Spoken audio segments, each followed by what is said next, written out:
My name is Fred Hawthorne. I'm 29 years old. I'm from New York originally, but now I reside in Whittier, California.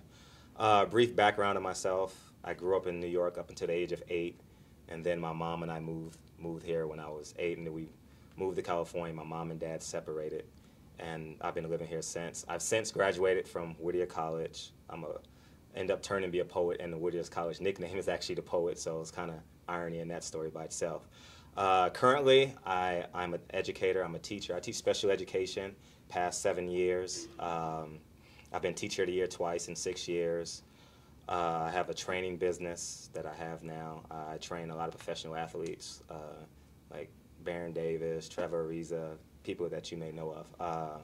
And also I've written a book entitled Mud-Free Rose, 109 Poems of Hope, Courage, and Perseverance, which tells the story of how a child that grew up without a father but leaned on his faith in God and became successful.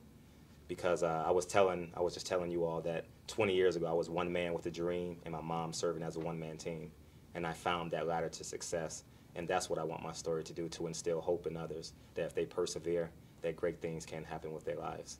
And so if I'm picked to do the show, I would do it for my mother because being that we had a strong belief in God, she's always wanted to walk where Jesus walked, and I thought that this would be a unique situation for my mom and I to go to Israel together, which most importantly, and I could be able to share this gift with my mother. And I'm just praying to God that I get chosen, that you pick me, and if you pick me, I will be the handsomest man you will pick on camera, obviously. I have 3% body fat, so that makes me 97% substance. I practice what I preach. Mind, body, and soul must be one. I'm extremely educated. I'm 4 classes away from my master's. I have a strong belief in God. I don't curse. I am who I am. I just found out this week that I have a scholarship named after me. It's going to be entitled the Fred Hawthorne Scholarship Fund. You can actually go to my website and look at it now. My website is www.fredhawthorne.com. Again, that's www.fredhawthorne.com. And so that's where I'm at with my life. Right now, I'm kind of promoting my book right now. Again, it's entitled Mud-Free Rose, 109 Poems of Hope, Courage, and Perseverance. So I'm doing a lot of speaking engagements. My next big speaking engagement is I'm actually in UCLA. On February 28th, I'm doing the UCLA Black Alumni Association where people, the likes of John Wooden will be there, Jackie Joyner-Kersee, Reggie Miller. So a bunch of Hall of Famers are going to be there, and I'm just honoring them, being that I've been so successful and I look younger than what I really am. Right? I look younger than what I really am, right? So I'm 29, and so I fit that demographic that can instill hope in a younger generation that will enable them to advance further and pursue their dreams. So that's kind of what I'm doing now. And tonight I have a show in Silver Lake, as I just mentioned. It's going to be it's at Zen Sushi at around 8:30, so I'll be there. I don't know what time I'm getting on, so I'll be doing that. So I'm just doing spoken word left and right, pursuing my dreams of instilling hope in others, and I'm just praying to God that my message sinks through and engraves itself in other people's souls, such as myself.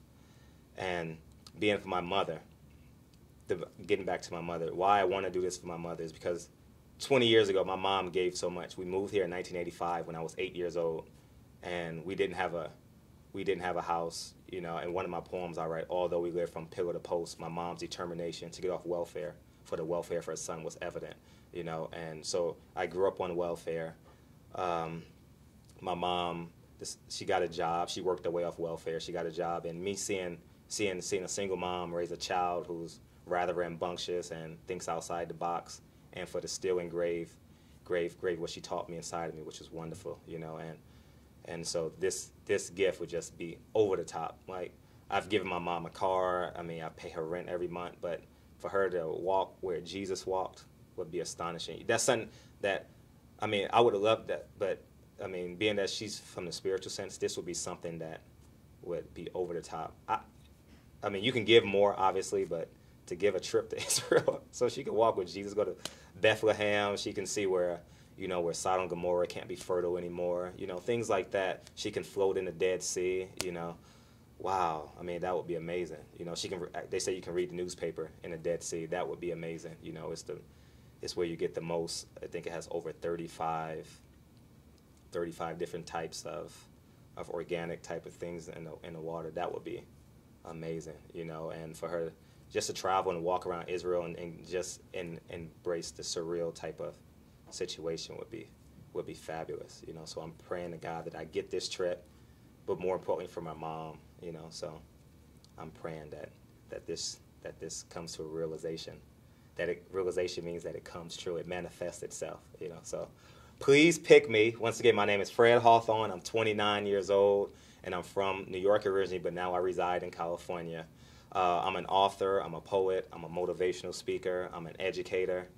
I'm actually a trainer, as I just mentioned. I practice what I preach. I believe mind, body, and soul should be one. Just to give you a clear indicator of that, I'm a God-fearing man. As far as the spiritual realm, I have 3% body fat. That makes me 97% substance, and I'm 6 classes away from my master's degree. So I do practice what I preach, and the main reason why I chose this reality show was because I didn't want to go on a reality show that's going to belittle my character or my mom's character. You know, being that we're both God-fearing and we both believe that after we leave here, we do go somewhere else. You know, we're just on borrowed time. Flesh, you know, flesh goes to the dirt.